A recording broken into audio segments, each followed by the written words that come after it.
Bismillahirrahmanirrahim.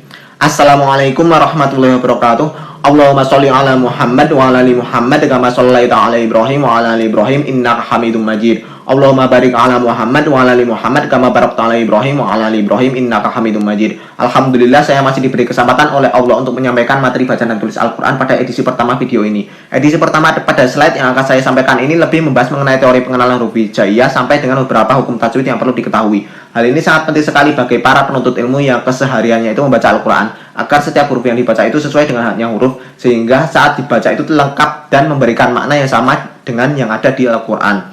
Sedangkan apabila penuntut ilmu yang baru belajar baca Al-Quran, silakan terdapat latihan baca Al-Quran dengan Iqra dari jilid 1 sampai dengan jilid 6 yang sangat banyak dan sering ditemui di toko-toko buku terdekat. Referensi yang saya gunakan dalam kaitannya membahas pelajaran tajwid di sini adalah oleh Kiai Haji Imam Zarkashi. Itu penerbitnya itu dia dari Trimurti Press dan tempatnya itu di Gontor Ponorogo, Jawa Timur. Dalam mempelajari sesuatu terlebih ini terkait hal yang sangat penting, yakni membaca petunjuk pedoman sandaran pegangan hidup serta sumber hukum Islam yang utama dari Allah, tentu ada dasar landasannya. Dasar landasannya itu sangat jelas. Allah berfirman, A'udzu billahi minasy syaithanir rajim. Auzid alaihi warattilil qur'ana tartila.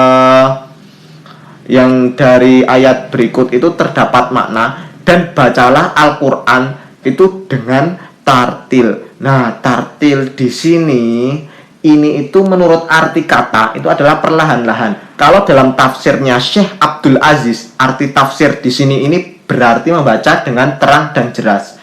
Sedangkan tafsirnya dari Ibnu Katsir, tartil berarti membaca sesuai hukum tajwid. Secara istilah, tajwid menurut para alim ulama adalah mengucapkan setiap huruf dari makhraj atau tempat keluarnya huruf dengan benar, dengan menunaikan seluruh haknya dan menunaikan seluruh mustahabnya dengan tanpa berlebihan dan tanpa takalluf serta tanpa ta'assuf. Selain makhraj, itu saat melafalkan harokat juga sangat penting untuk diperhatikan, yakni membuka mulut dengan sempurna ketika berharokat fathah, menurunkan bibir bawah ketika berharokat kasroh, dan memonyongkan bibir dengan sempurna ketika berharokat dhammah. Dalam pelafalan setiap huruf menjadi tidak tepat apabila tidak terpenuhinya hak-hak dari setiap huruf, seperti tempat keluarnya huruf, sifat hurufnya, dan tebal tipisnya huruf tersebut. Tanpa panjang lebar, langsung saya akan bahas mulai dari makhrajnya.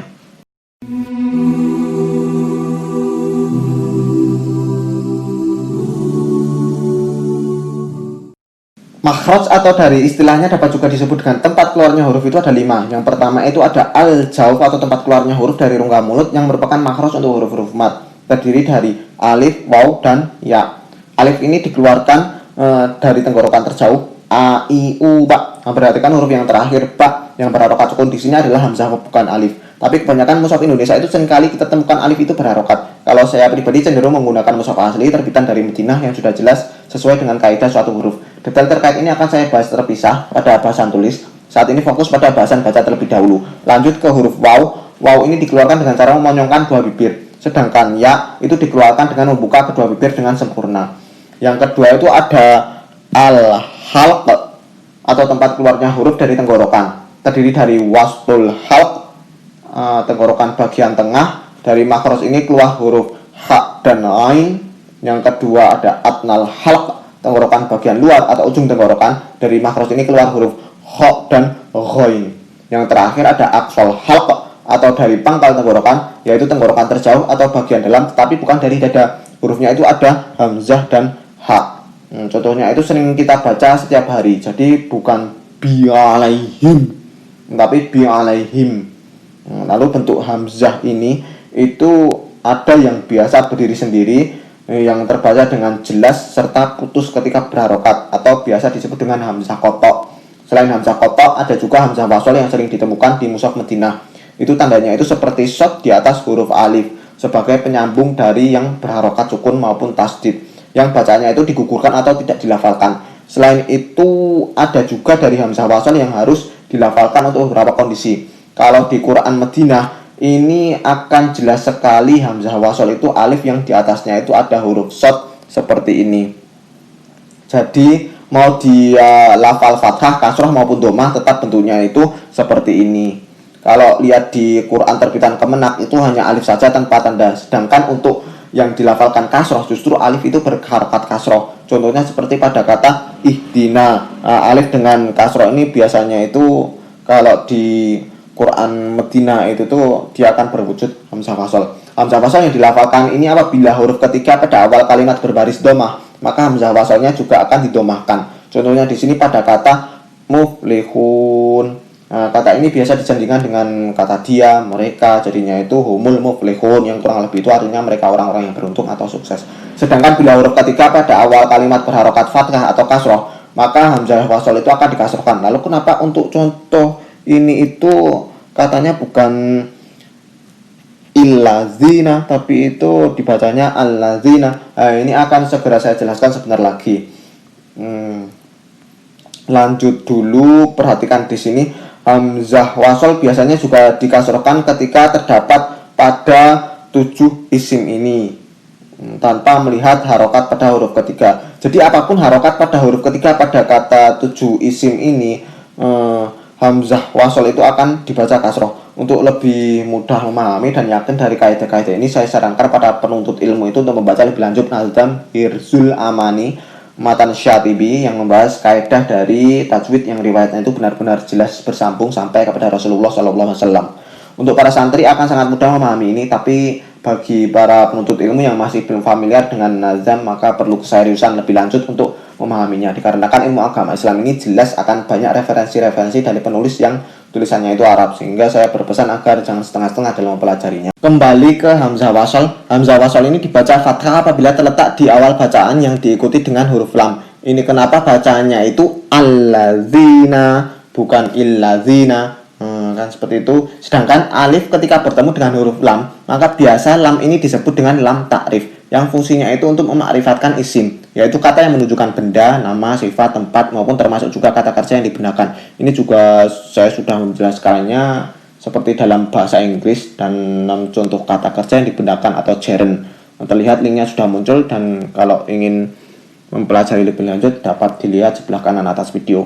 Kembali ke lam ta'rif, yang karena fungsinya ini untuk memarifatkan isim, maka lam ta'rif ini juga biasa disebut dengan alif lam ma'rifah. Untuk lebih dalam terkait isim ini dapat dipelajari lebih lanjut dalam pelajaran nahwu. Dalam pelajaran nahwu itu akan ditemui juga alif lam yang bukan sebagai imbuhan dari suatu kata. Selain itu juga ditemukan pada beberapa fiil atau kata kerja, sehingga para penuntut ilmu itu di sini juga dituntut untuk dapat membedakan suatu kata yang diawali dengan alif lam apakah merupakan suatu kesatuan kata yang utuh atau alif lam sebagai imbuhan dari suatu isim. Saya di sini akan fokus untuk membahas bagaimana cara membacanya dengan menjelaskan dasar teori yang digunakan. Nah, lam ta'rif atau ma'rifah ini sangat familiar dengan hukum alif lam syamsiah dan alif lam qamariyah. Cara membaca dari alif lam syamsiah ini dengan cara lebur atau idgham, sehingga hukum bacaannya itu disebut dengan idgham syamsiah.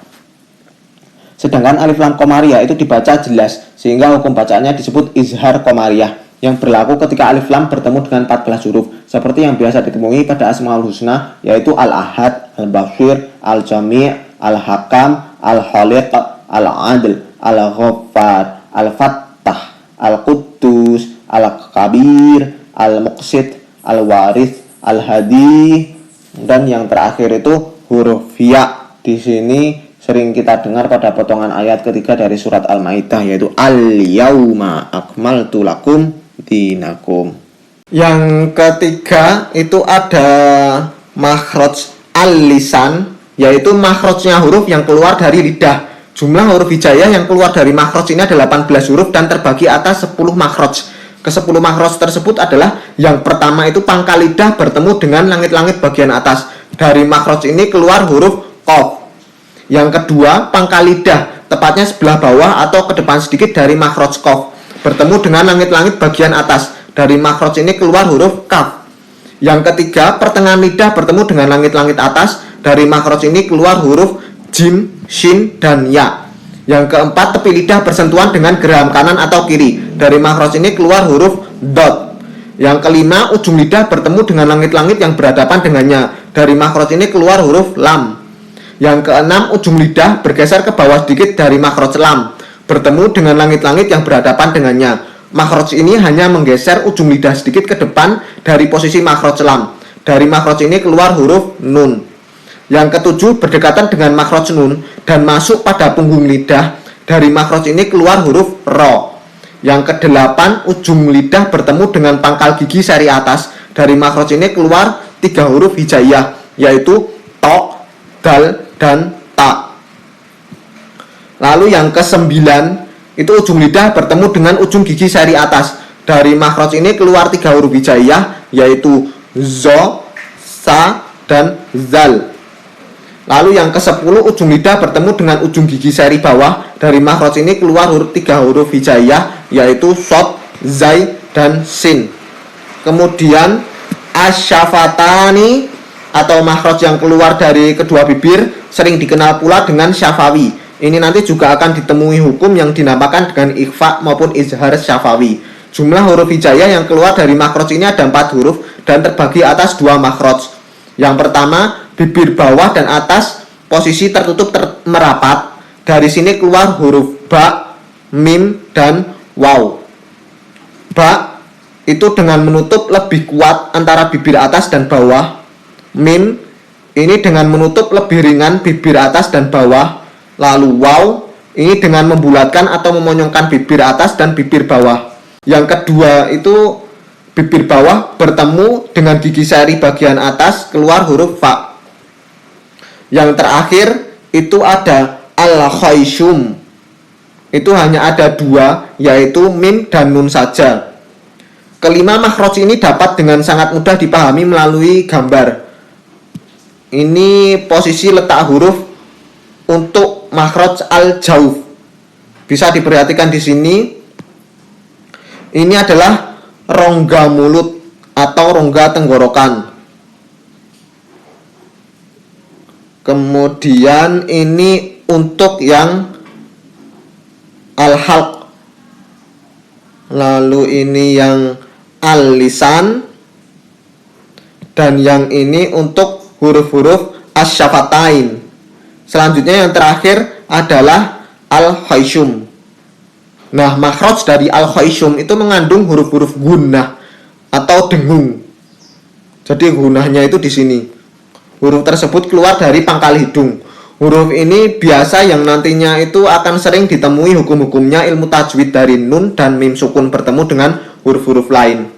Dari nun sukun atau tanwin ini terdapat 4 hukum utama ketika bertemu dengan huruf lain. Antara lain di sini ada idgham yang berarti masuk, lalu ada iqlab yang berarti berubah, di sini ada ikhfa yang berarti samar, dan izhar yang berarti jelas. Saya akan coba terangkan yang terkait idgham terlebih dahulu. Idgham ini ada idgham bila gunnah atau tanpa gunnah, yaitu ro dan lam, serta idgham bi gunnah dengan gunnah, yaitu mim, nun, waw, dan ya yang terpisah atau tidak terletak dalam satu kata.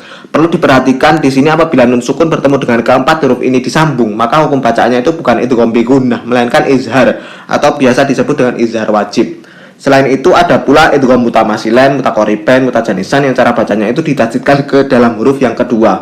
Lalu untuk iqlab ini berlaku ketika nun sukun atau tanwin bertemu dengan huruf ba, maka nun ini berubah menjadi mim. Kemudian di sini saya akan bahas terlebih dahulu untuk yang izhar. Ini agar lebih mudah dipahami. Izhar atau biasa disebut juga dengan izhar halqi ini berlaku ketika nun sukun atau tanwin bertemu dengan 6 huruf, yaitu ha, kha, ain, ghain, ha, dan hamzah. Selanjutnya tersisa ikhfa. Ikhfa di sini biasa juga disebut dengan ikhfa hakiki. Ini berlaku ketika nun sukun atau tanwin bertemu dengan huruf sisanya, yaitu 15 huruf selain dari huruf izhar, idgham, dan iqlab. Cara membacanya dengan gunnah. Namun di sini terlihat sekali perbedaannya antara bi gunnah dan ikhfa.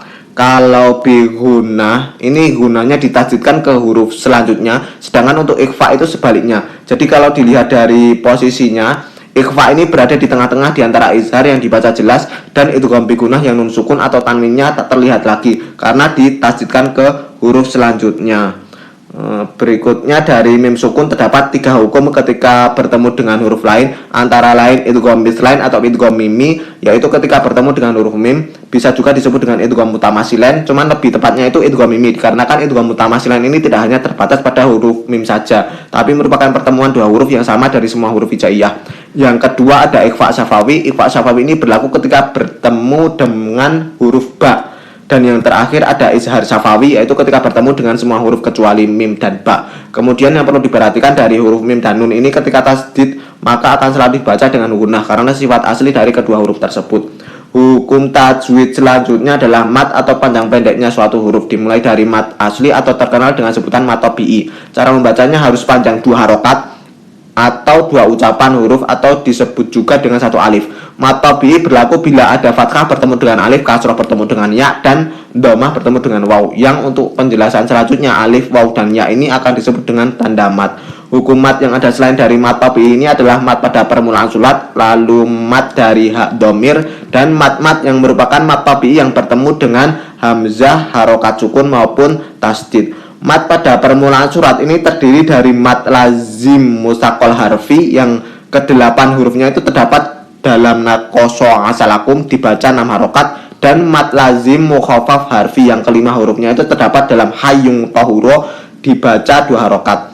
Mat-mat ini dibaca sesuai nama asli dari huruf hijaiyah dan berlaku pula hukum tajwidnya. Selanjutnya mat dari hak dhamir ini dibagi jadi 3, yaitu mat silah qasiroh atau hak dhamir yang dibaca 2 harokat, lalu ada mat mubalaghah dan mat silah tawilah yang berlaku ketika mat silah qasiroh bertemu dengan hamzah ini dibaca panjangnya dapat seperti mat tabi'i maupun seperti mat wajib mutasil. Sangat perlu diperhatikan di sini adalah konsistensi. Jadi bila akan dibaca panjangnya 2 harokat, maka selama membaca keseluruhan sampai selesai harus konsisten 2 harokat. Begitu pula bila ingin dibaca 5 harokat. Selain itu perlu diperhatikan juga untuk mat silah qasiroh ini menurut referensi yang telah saya sampaikan di awal dan selaras juga dengan riwayat yang mutawatir sampai kepada kita dari Imam Hafs bahwa tidak boleh dibaca panjang bila hak dhamir tersebut terletak setelah huruf mati atau sukun, kecuali yang terdapat dalam surat Al-Furqan akhir ayat 69, di mana hukum seperti ini dinamakan dengan mat mubalaghah. Selanjutnya ada mat tabi'i bertemu dengan hamzah. Ini ada 3. Yang pertama mat badal, yaitu ketika hamzah bertemu dengan tanda mat dan dibaca panjangnya sama, yaitu 2 harokat. Mat ini bisa ditemukan pada surat Luqman awal ayat ke-12. Yang kedua, mat wajib muttasil merupakan mat tabi'i bertemu dengan hamzah pada 1 kata, dibaca panjangnya itu 5 harokat. Yang terakhir, mat jaiz munfasil, di sini ketika mat wajib muttasilnya itu pada 2 kata, dan cara membacanya boleh dipanjangkan seperti mat wajib muttasil dan boleh juga seperti mat tabi'i serta tetap konsisten. Untuk para santri tentu sangat mudah untuk membedakan mana yang itu satu kesatuan kata dan mana yang bukan. Nah, untuk para penuntut ilmu yang masih kesulitan, saya ada tips, namun saya tidak dapat menjamin tips saya ini tepat 100% ya. Tips ini untuk membedakan dengan sangat mudah mana itu kesatuan kata dan mana yang bukan. Tips dari saya, coba perhatikan pada mushaf Madinah, biasanya penulisan bentuk hamzah kotok pada mat wajib mutasil ini dituliskan hamzah saja tanpa alif. Sebaliknya, untuk mat jaiz munfasil ini hamzah disertai dengan alif, yang itu merupakan suatu kata yang lain, atau dengan kata lain dari mat tersebut terdapat sambungan dari 2 kata. Itu tips dari saya. Saya lanjutkan untuk pembahasan terakhir bagian panjang pendeknya suatu huruf. Jadi mat tabi'i yang bertemu dengan harokat sukun maupun tasdid ini terdiri dari 7 mat. Yang pertama, mat arid li sukun merupakan mat tabi'i yang berada tepat 1 huruf sebelum suatu kata diwakafkan.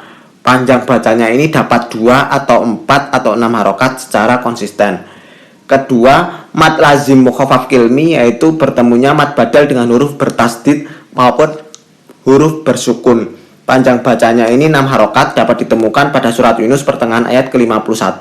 Yang ketiga ada mat lazim mutsaqal kilmi, ini bertemunya mat tabi'i dengan huruf yang bertasdid. Panjang bacanya 6 harokat, ditemukan pada surat wajib yang selalu kita baca saat sholat pada akhir bagian ayat yang terakhir. Keempat ada mat tamkin, ini berlaku ketika ya sukun bertemu dengan ya berharokat serta bacanya itu tasdid dengan panjang 2 harokat. Yang kelima ada mat farqi, ini ditemukan pada saat mat badal dengan huruf bertasdid serta panjang bacaannya adalah 6 harokat. Contohnya pada surat Yunus pertengahan ayat ke-59. Keenam ada mat iwat pada huruf yang bertanwin, fathah disertai dengan alif tepat pada wakof. Dibaca fathah yang dipanjangkan persis dengan mat tabi'i dari yang seharusnya dibaca an ketika fathah tain tidak terletak di akhir wakof. Yang dari kaidah penulisannya itu memang harus diikuti atau ditambah dengan alif. Dan yang terakhir ini ada mat lin atau layin yang berlaku ketika huruf yang berharokat fathah bertemu dengan tanda mat dapat dibaca 2 atau 4 atau 6 harokat secara konsisten. Lalu sampai pada hukum tajwid yang terakhir mengenai wakof. Ada 3 kondisi huruf terakhir pada wakof selain dari yang telah disebutkan. Yang pertama berupa sukun, maka tidak ada perubahan cara pembaca dari sukun ini. Dan bila huruf sebelumnya itu juga sukun, maka huruf sukun yang terakhir itu dibunyikan dengan panjang setengah harokat. Yang kedua berupa fathah atau kasroh atau tumah, maka disukunkan. Yang terakhir berupa tak marbutoh, maka dibaca hak sukun. Sedang bila ditemui tak marbutoh itu tidak di posisi wakof, maka dibaca tak dengan berharokat sesuai dengan harokat yang dari tak marbutoh itu sendiri. Selanjutnya untuk letak wakof sendiri itu ada 4. Yang pertama ada wakof tam, yaitu ketika ayat sudah sempurna dan tidak ada hubungan makna dan lafaz dengan ayat setelahnya. Biasanya dalam mushaf ini ditandai dengan wakof lazim, yang contohnya ada pada surat Al-An'am ayat 36.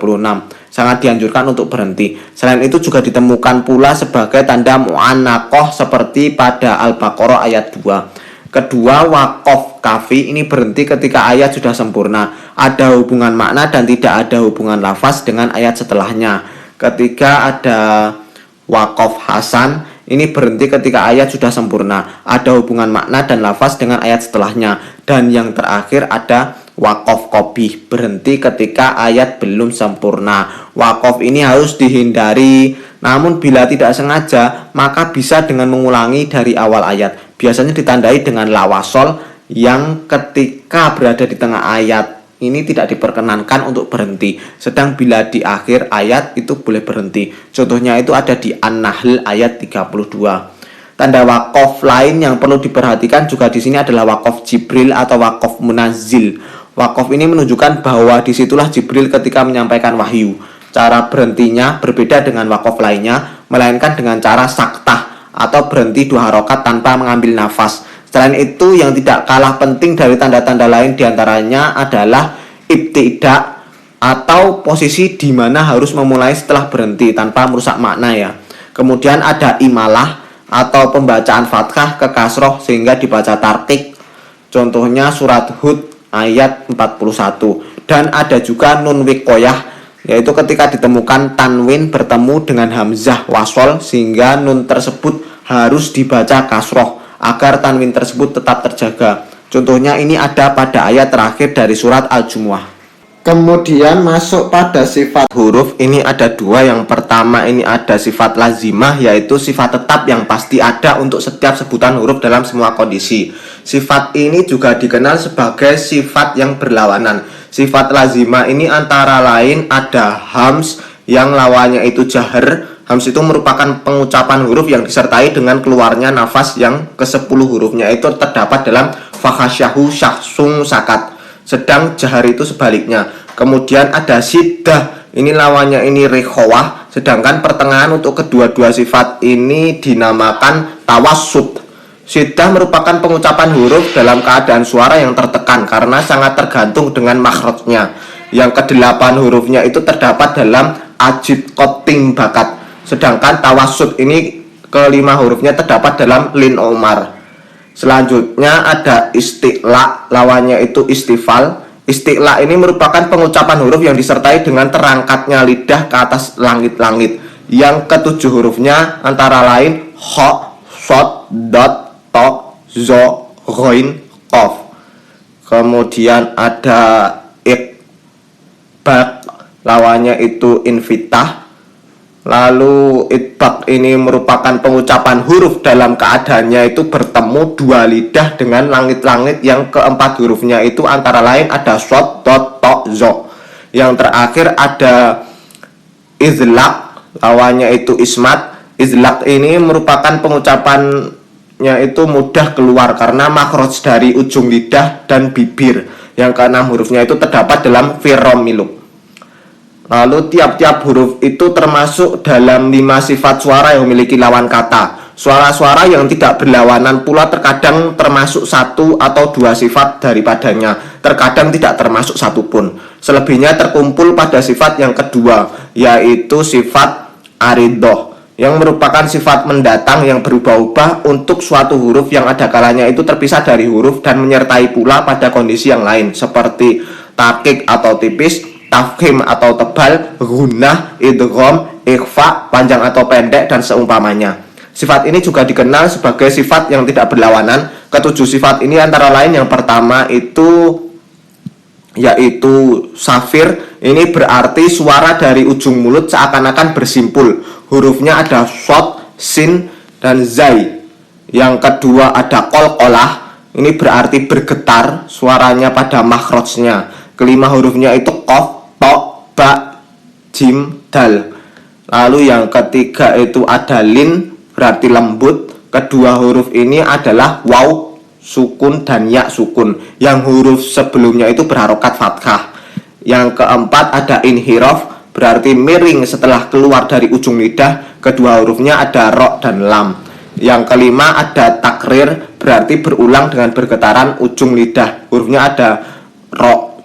Lalu yang keenam ini tafashi, berarti menyebar angin dalam mulut. Hurufnya hanya ada shin. Yang terakhir ada istitolah, berarti memanjang di sisi lidah yang bertemu dengan permukaan sepanjang gigi geraham atas. Hurufnya hanya ada dot. Sampai di sini saya sudah menyampaikan dengan mendalam mengenai tempat keluarnya huruf dan sifat hurufnya. Selanjutnya yang terakhir yang akan saya bahas di sini adalah tafkhim dan tarqiq dari suatu huruf. Yang pertama saya akan bahas yang tafkhim terlebih dahulu. Semua huruf isti'la itu harus dibaca tebal. Selain huruf isti'la ada huruf lam dan ro. Huruf lam yang dibaca secara tafkhim itu ketika berada pada lafaz jalalah dan didahului dengan harokat fathah maupun dhammah. Sedangkan huruf ro yang dibaca tafkhim itu ada 5 kondisi, antara lain yang berharokat fathah, lalu dhammah, lalu sukun yang didahului huruf dengan harokat fathah maupun dhammah, lalu sukun didahului huruf yang berharokat kasroh bukan asli, dan sukun yang didahului huruf dengan harokat kasroh asli serta diikuti dengan huruf isti'la. Selanjutnya huruf tarqiq. Untuk huruf tarqiq ini semua lam yang tidak berada pada lafaz jalalah harus dibaca tipis, dan huruf lam dengan kondisi ketika berada pada lafaz jalalah yang didahului dengan harokat kasroh. Sedangkan untuk huruf ro itu ketika berharokat kasroh, kemudian yang jatuh setelah huruf ya sukun. Lalu ro sukun yang sebelumnya ada harokat kasroh asli dari asal perkataan ini biasanya pakai alif, dan setelahnya itu bukan huruf isti'la. Perlu diperhatikan untuk huruf ro itu boleh dibaca tebal maupun dibaca tipis dengan 2 kondisi. Yang pertama, ro sukun yang sebelumnya berharokat kasroh dan sesudahnya huruf isti'la berharokat kasroh. Yang kedua, ro sukun karena wakof yang sebelumnya itu huruf isti'la dan sebelum huruf isti'la tersebut huruf berharokat kasroh. Untuk membaca ro tafkhim ini yaitu dengan posisi pangkal lidah naik ke langit-langit sebagaimana posisi pangkal lidah ketika membaca lafaz Allah atau ketika membaca huruf-huruf isti'la, sedangkan ujung lidah bergetar atau takrir 1 kali getaran saja. Sedangkan membaca ro tarqiq ini posisi batang lidah mendatar sampai ke posisi makhrajnya ya. Posisi mulut inkisar seperti sedang tersenyum atau meringis, sedangkan ujung lidah juga takrir 1 kali getaran. Saya rasa cukup pembahasan dari saya cukupkan sekian dari saya. Masih banyak sekali variasi jenis materi dari baca tulis ini seperti teknik mengayunkan suara, kemudian meninggikan di saat tasdid seperti apa, tekniknya seperti apa, itu tidak bisa asal-asalan. Kemudian bagaimana seni dalam baca Al-Quran, cara menulis Al-Quran ini nanti dibahas lebih lanjut pada kesempatan yang lain terkait baca tulis Al-Quran ini. Bila ingin mendapatkan notif materi dan pembahasan terbaru, silakan untuk subscribe. Tombol juga dapat diakses melalui logo Nitisara Bimbel kanan bawah video. Segala pertanyaan maupun saran dapat dikirimkan melalui form yang linknya dapat dilihat pada kanan atas video ini. Mohon maaf bila ada yang salah. Terima kasih. Alhamdulillah. Assalamualaikum warahmatullahi wabarakatuh.